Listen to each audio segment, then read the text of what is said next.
lang umamit si Timeless FM. After a long time of wondering, where is mountains through the Sahara, we bring on sport news, live analysis, expert discussions on trending stories in politics, business, socio-economy, sports, and documentaries. So catch all the updates on the happenings around the globe. Stay focused.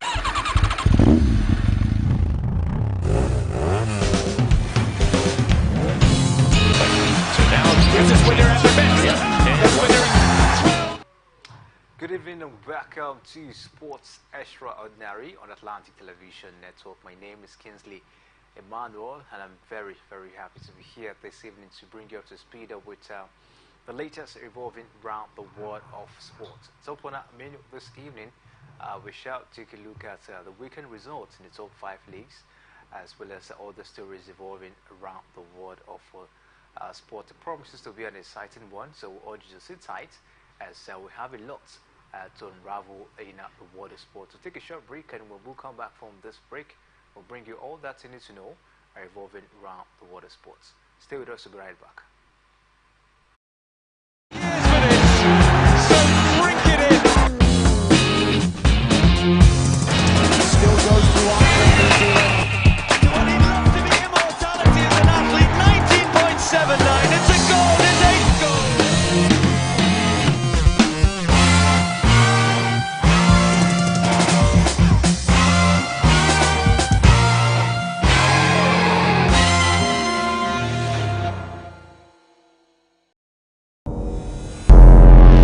Every day our lives are changed by history.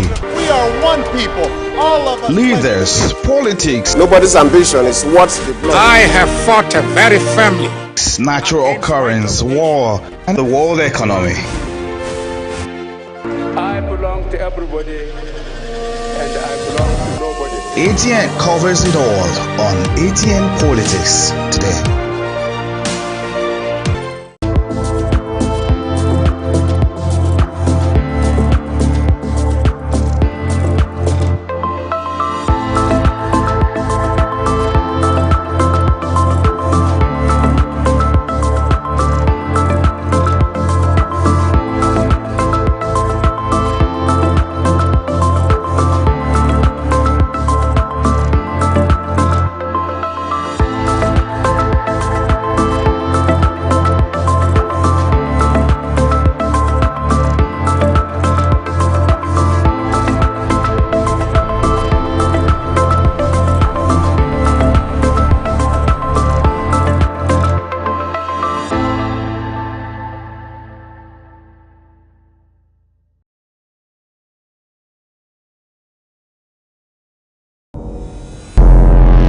Every day our lives are changed by history.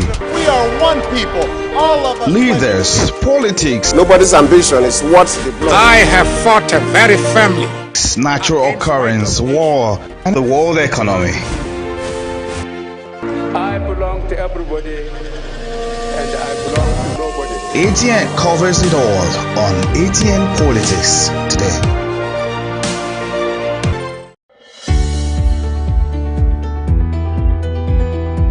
People into the country illegally. That is amazing. Honourable You human trafficker. Honourable You are a human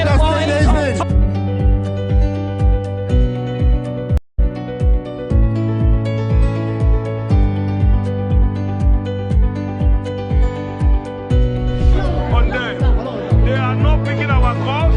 They made up their minds. So no agreement with the EU, but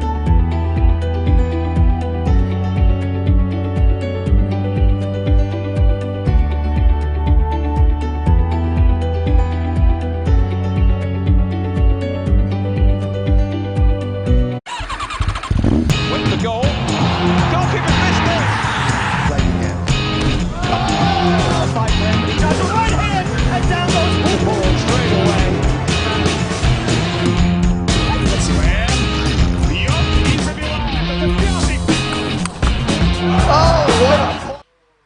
You're welcome back to Sports Extraordinary on Atlantic Television Network. Joining me on today's edition of the show is a man, of course, you know so well. Emmanuel Michael, good evening to you, and welcome to another exciting edition of Sports Extraordinary. Yeah, good evening to you, Kingsley, and good evening to our viewers out there. It's always a delightful time to do this with you. All right, let's move on. A lot happened over the weekend. We told you we're unraveling their outing the Sahara Conference of the 2024 Basketball African League with a 4-2 record following a 73-62 loss against former Basketball African League champions Tunisia. I think so, and one of the reasons as well is but the fact that we've already qualified already, there is no need of risking some of your key players out there. Haven't gotten the ticket already, there is need for him to also to see what they can be able to play at the Basketball African League. And when they get one or two experiences, we expect them to also come very strong, you know, next time where they have the opportunity to represent the country or to represent Rivers Hoopers in the Basketball African League. So for me, tactical prowess have also taken us this far, and that is why we are one of the country. In fact, we are topping our group, you know, which is very, very impressive. Any Nigerian basketball club here is going to be such a feat. I mean, for me, we don't need to fault the coach at this point in time. He has done everything possible that needed to be done to ensure that at least we get the qualification for the playoff, which is very, very key. Finishing with the best team record, of course, in the group. What does this tell? The likes of APR, US Monastir, and another superb win at the 2024 Jamaican Athletics Invitational with a world-leading time of 12.04 seconds. The reigning world champion clocked a season best of 12.40 seconds to beat her friend Daniel Williams of Jamaica, who ran 12 minutes, while Christiana Clemens of the United States won third in 12.54 seconds. Amusan trade reigning Daniel Williams and the American Nia Alif for most of the race, but surged ahead in the closing stages, eclipsing the previous world leading time of 12.42 seconds set by Tuna Marshall of the United States of America on April 20th. What do you make of this feat, you know, for Toby Amusan? Once again, Michael. Sensational feat for Toby Amusan there, Kingsley. I feel it was an impressive display from Toby Amusan, one who you can always rely on any day, anytime, despite the obstacles and challenges. He's in 2024, you know, put him, of course, on a very, very huge, you know, laying up another impressive feat for himself. It's a good one for him out there, a good one for Nigeria, of sport generally across all strata. You know, for me, I think it was an impressive one. Looking at what our weightlifters are doing, looking at the taekwondo, boxing in different, you know, sporting facilities or arenas since the emergence of Senator John Owaneno, I think it has been very, very commendable for me. Don't forget, this is a man that when he was appointed, you know, there was an eyebrow. Some people actually raised an eyebrow. Why? Because of the background to which he was coming from. He has little or no experience in time of sport, you know, and so many persons have this doubt that whether is he going to perform, you know. But then I think for me, he has been able to prove a doubters wrong. You can see our sport, you know, developing rapidly from all angles. I think for me, it's very, very impressive. We must also commend the sport minister for the feat of our athletes. Many of them in different categories getting, you know, the Olympic ticket. It tells you of an improvement of what we've seen since, you know, John Owaneno came on board as a sport minister. I think for me, it's an impressive one. Let's hope that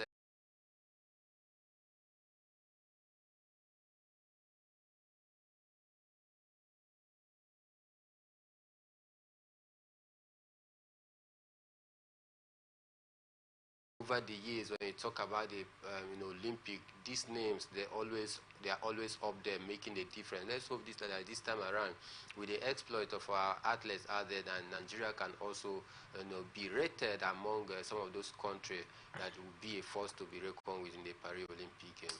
All right, we've still talking about athletics. Now, Asher Smith won the 200 meters Jamaica Athletics Invitational in Kingston. Asher Smith, who is 28 years, clocked 22.51 seconds. PP Ivory Coast Jessica Bay in second, and Jamaica Lena Tavel Thomas in third. Asher Smith, a 200 meters world World champion 2019 will be hoping to add had 2 Olympic 4 by 100 meters relay bronze at the Paris Olympic game this summer. In the men's 200 meters, Azana Huge made it a British double by winning in 19.96 seconds in front of American Fred Kelly and France Pablo Matteo. And Britain's Matt Horton-Smith won the 400 meters, finishing in 44.69 seconds before American Matthew Bolin and Jamaica's Sendron Burns. All right, so away from that, let's talk badminton. Now, multiple African men's single badminton champion Onualuakpo Perry qualified for the Paris 24 Olympic Games, according to the Badminton Federation. Perry, who is a 2-time African Games champion, made history by becoming the first Nigerian badminton player to make it to the Olympic back-to-back. That was in 2020 and 2024. Michael, what do you make of this feat for Onualuakpo Perry? Very commendable, Kingsley. I'm very, very happy, especially owing to the fact that badminton is one of the sport that is relatively unknown in this part of the climb. But then Oluwapo rather is making the difference out there. I think because of this feat as well, many people get to know that badminton is one of the sports that Nigeria is always reckoned with at this point in time. He has also conquered the continent of Africa. There is nothing left, and now he's taking it a notch higher by making sure that he clinch Olympic ticket back to back in 2020, now 2024. It tells you of the improvement of Oluwapo out there. I think for me it's very commendable. We listen to the president of the Badminton Federation also, showering encomium and eulogizing Oluwapo for what he has achieved so far. I think for me it's an impressive one. Let's hope that they keep up in this impressive form, especially when any major tournament finally kicks off, because if you get to do all these exploits in a pre-tournament or the qualifier, you do pretty well getting the ticket out there. Then when the Mundial finally kicks off, you are nowhere to be found. Let's hope that indeed they will also come very strong and live up to the expectation when the Paris Olympic game officially kicks off. Let's see how it goes for Perry. We hope, of course, he continues to put up this impressive feat at the Paris Olympic Games in France this time around. Michael, let's move straight now as we talk about tennis on the show. Novak Djokovic was knocked out for the Rome Open in the 3rd round yesterday by Alejandro Tabilo in a stunning 6-2, 6-3 defeat for the 24th-time Grand Slam champion. Djokovic bid for a record extending 41 Masters 1 title was ended in just over an hour by Chilean Tabito, who is ranked 32nd in the world, but was hugely impressed and claimed his first win over a top 10 opponent. Michael, what do you make of this All-Star for Djokovic once again? Not a good one. Since Yannick Sinner actually defeated Novak Djokovic in the Australian Open, he has found it very, very difficult to regain back his form out there. So for me, he has not won any major trophy so far this year, which is quite shocking for the caliber of a player such as Novak Djokovic out there, who we know of his qualities, never in doubt any day, any time. And the way he does it, he is always able to select some of those games that he want to take part in. And when he do take part in any of these tournaments, definitely you must see him in the final and possibly winning. But I think for this year alone, Novak Djokovic has not been the same Novak Djokovic we saw last year, because at this point of this competition, it tells you of a drop in form of Novak Djokovic. I think for me it's quite disappointing. Let's hope that he can be able to put all these failures behind him and work so hard so that he can be able to bounce back. Don't forget the Roland Garros is just by the corner, and if he continue to lose this kind of form like this, you expect other tennis stars such as Dani Medvedev, Carlos Alcaraz, Yannick Sinner, Taylor Fritz, to mention but a few, to continue to give him a run for his money out there. But I tell you, it was not or it is not an impressive year so far for Novak Djokovic. But then we still have some major tournament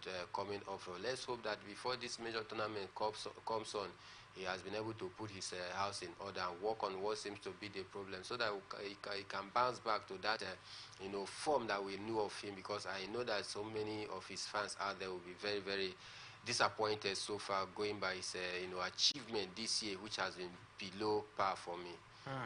And of course, a lot of going to talk about Djokovic at this point in time. You take a look at what has been happening to him. The man has not been fantastic this season, and it actually calls for question. Djokovic not been fantastic. Rafa Nadal, just came back, and he too has not been fantastic. We understand that Roger Federer, of course, has retired from the game. Do you think this is probably end of an era for the big three, talking about the likes of Djokovic, Rafa Nadal, and Roger Federer? Because nothing as that. So as for what we've seen so far, Djokovic is 36 years of age at this point, and from what we've seen this season, nothing really much, for him at this point in time. What do you make of it? Is it really an end of an era for the big three? Well, I think I'll take an exception for Novak Djokovic, because Novak Djokovic, we know him, we know what he can be able to do. He has not come out to talk about his body not being able to carry him, just like we've heard from Rafa Nadal, where he keep talking about his body and all of that, and his desire to finish very strong, possibly this year before he hangs his boot. But then for Novak Djokovic, he has neither made any of this statement. We understand that while signing an autograph a few days ago, there was a bottle water that was hit on his head, that he took some of the guard or the marshals to also help him and take him. But that is not an excuse, because if he wasn't fit, I don't think he would have taken part in that game. So I think for Novak Djokovic, when I mean taking a look at it, it shouldn't be in the side of fitness, body fitness, but is it turning out the results on the courts? That's the thing. Yeah, you cannot actually use just this season to judge him. That for the fact that he has not been... 36 years of age, of course, you will say age not really by his side. Can he play till 40? That's another question as well. Yeah, age not really on his side, but they say the older the better. Maybe because of the experience that he has garnered over the years. Definitely. In tennis, the older the better in tennis. Definitely. Novak Djokovic, let's forget about his age. At 36, you can still see him, being able to square up against some of the young lads, the likes of Danny Medvedev, the likes of Carlos Alcaraz. Whenever he comes up against, this young lad, he still distinguishes himself, telling them that indeed, there's a golfing class between him and some of these young lads. So for me, cutting him the slack, because I cannot just use this season alone to judge and say maybe his career is coming to an end for the fact that he has not won any major title so far for this season. But quite understandable when you talk about Rafael Nadal and the other Roger Federer. It's quite understandable. They've been battling with injury. When they come back, try to get back to their form, and another injury will set in, an inconsistency. Yeah, you may say yes, maybe it's an end of an era for them, but for Novak Djokovic, I do not want to agree that it's an end of an era for him. He still has a lot to offer. Let's hope that, like I said earlier, he can be able to bounce back from these setbacks that we've seen of him this season, possibly come up very strong in terms of when other competitions such as Roland Garros comes up. And of course, talking about the man who hosted him out from the Rome Open, Tabilo is the first Chilean to beat the world #1 since Fernandez Gonzalez beat Roger Federer at the ATP finals in 2007. He will play Karen Khachanov in the next round after the Russian 16th seed Argentina's Francisco Dodo had a 6-2, 6-4 encounter down there. Let's see how it goes, of course, for the man talking about Tabilo. We'll see how far, of course, he will go in this competition after beating world #1 Novak Djokovic. Elsewhere, Arina Sabalenka is through to the last 16 in Rome with a comfortable straight set win over Diana Yamstrenka. The Belarusian Australian Open champion did not drop a single serve game as she beat Ukrainian Yamstrenka 6-4, 6-2 in 1 hour 28 minutes in that particular encounter. And players like Naomi Osaka, of course, still on in this one. She's still she has not dropped a set in the tournament so far after beating Daria Kasatkina 6-3, 6-3 in this particular one. Now, Kogov also survived is scared to book her place in the next round where she faced Spain Paula Badoza. American Kogov, who is 20 years of age, beats Romanian Jacqueline Christian 6-1, love 6-3 in just over 2 hours in Rome. And what to make of Naomi Osaka? I think she's really trying to step up her game at this point in time. Still pushing up, taking out Daria Kasatkina 6-3, 6-3 as well. Yeah, Osaka still pushing up, but then you understand the reason. She has not been able to face up against a very strong opponent out there. When she meets some of the big names out there, likes of Iga Swiatek, Aina Zabalenka, before we can truly say yes, possibly she's trying to crawl back into her foot, to be in her best form. But for Osaka, I can't actually guarantee that she's going to also continue in this impressive form, because looking at the players that she has been able to take on, these are players that naturally you expect her to overcome them. But like I said, let's hope immediately she began to beat some of the big names, then we can take her very serious. But for now, Naomi Osaka is just having an easy ride because of the quality of the opponent that she has faced so far. All right, at this point, we'll take a short break, and when we come back from this break, we'll move straight to the beautiful world of football. A lot to unravel when it has to do with football. From the local scene, we'll get down to the European scene, where we'll take a look at what happened to Manchester United at Old Trafford over the weekend. Please stay with us, we'll be right back. From the line across the ocean to the land beyond the mountains, through the Sahara, we bring on sport news, live analysis, expert discussions on trending stories in politics, business, socio-economy, sports, and documentaries. So catch all the updates on the happenings around the globe. Stay focused on the fact today, only on ATN.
Every day our lives are changed by history. We are one people, all of us. Leaders, politics. Nobody's ambition is what the blood. I have fought a very family. Natural occurrence, war, and the world economy. I belong to everybody, and I belong. ATN covers it all on ATN Politics today.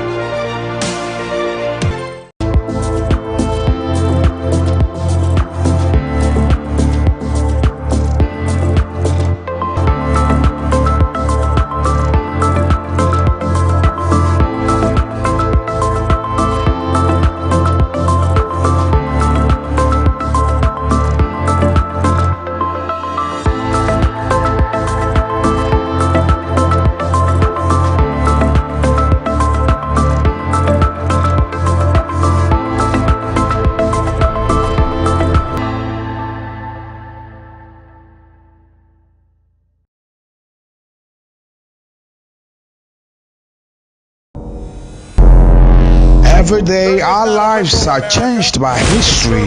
We are one people, all of us. Leaders, politics. Nobody's ambition is what the blood. I have fought a very family. conflicts, natural occurrence, war, and the world economy.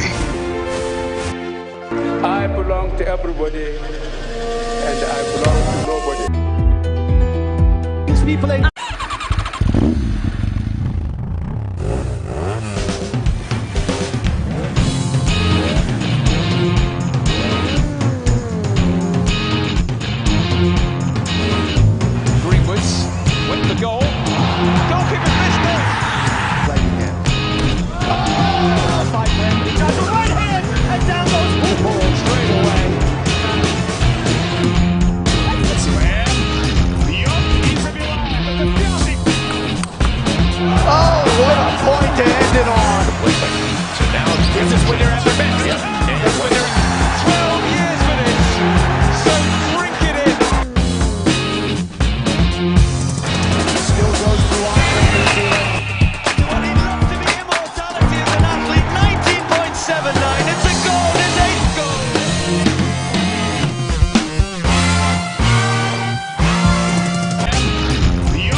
Welcome back to Sport Extraordinary on Atlantic Television Network, and of course it's time for we to bring you the latest from the world of football. We start from the home scene as Yusuf Ibrahim scored the only goal at Sunshine Stars. He got a 1-goal win over Rivers United in their rescheduled Nigerian Premier Football League game in Akure on Sunday to keep their hopes of escaping relegation alive.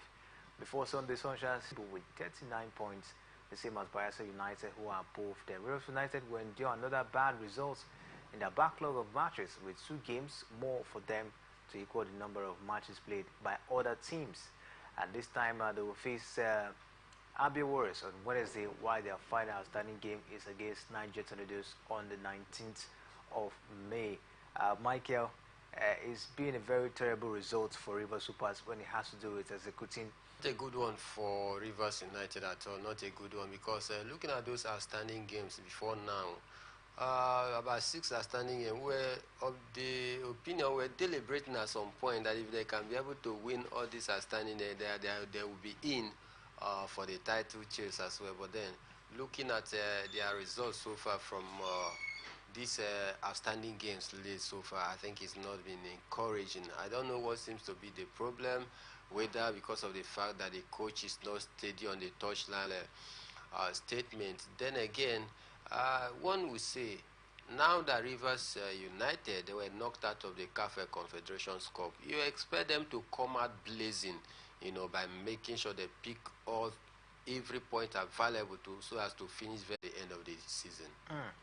Let's see how it goes for Rivers United. Can they get it done against Abia Warriors on Wednesday and against Niger Tornadoes on the 19th of May? We'll keep our fingers crossed and see how far they go this time. But let's move on as the Nigerian Football Federation today unveiled a former IS staff, Finidi George, as the new coach of the Super Eagles. Finidi was appointed 2 weeks ago, but NFF did not review the specific details of the contract. He ever signed his contract at the event where NFF President Ibrahim Gusso and the other sports and the Sport Minister John Eno unveiled him as the new Eagles boss. The NFF also revealed that Finidi would be assisted by his former Super Eagles teammates Daniel Mokachi and former Shooting Stars player Benjamin James, who is based in Germany. He will also have the services of Mehet Otuk, who will serve as an analyst, and the Netherlands-based fitness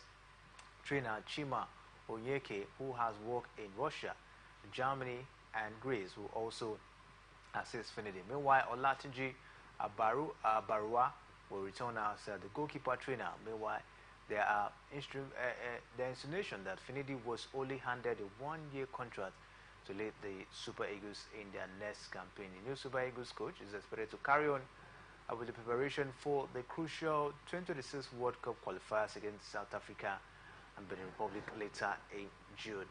Michael, what do you make of it unveiling done today in Abuja and contract details seems to be let out of the bag. We hear 1-year contract for Finidi, and a salary of about $45,000, as a stand. 5 assistants, 3 foreigners, 2 home base.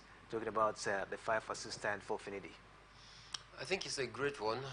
Big congratulations once again to Finidi George, but then to whom much is given, much is also expected. A lot is expected of Finidi George, especially looking at the position we find ourselves in our World Cup group. The way we are seated third World Cup qualification series, we must get all 3 points to ensure that at least we still have hope of at least clinching one of those tickets. Other than taking a look at the contract details, 1 year for Finidi George, I believe maybe they're just using this 1 year to at least monitor his progress. If he does well by getting us the World Cup, I believe they are going to renew his contract. Don't forget, even the likes of Joseph Pissarro, Gennett Rowe, they were also given 1 year before they were able to prove themselves, and they extended the contract. Let's hope that he's going to do well in this 1 year period that he have started with, and if he does well, then there is a hope that it's going to be his contract is going to be renewed to another year, possibly 2 or 3. Then again, down to the assistant that was appointed, I think for me, Finidi George has to take out his time to look for people he deemed fit that is going to help him achieve success within this 1 year period, and that is why he's going for Daniel Amokachi and the rest of them. And of course, you understand that Emmanuel Amunike, who was one of the favorites, had issues. He came to the media to blast NFF and all of that. Then again, Michael Nsien, a United-based under-19 coach, they also pulled out of the assistant role because of the contract agreement that it does not favor him. The NFL wanted him to be on the league. If they merge their ideas together, it's going to help us to achieve the success that we desire, which is first by getting the World Cup ticket, then again the African Cup of Nations ticket out there, and because if it does, it will be to our own happiness and joy. So we are praying for them. We also need to support them, especially the NFF at this point in time needs to support Finidi George in every way possible if they want him to succeed, if they want him to smile, to put smiles in the faces of Nigerians by giving us the World Cup ticket. They need to support him. They're talking about the amount of money, $45,000 for a start. I think for me it's not a bad one.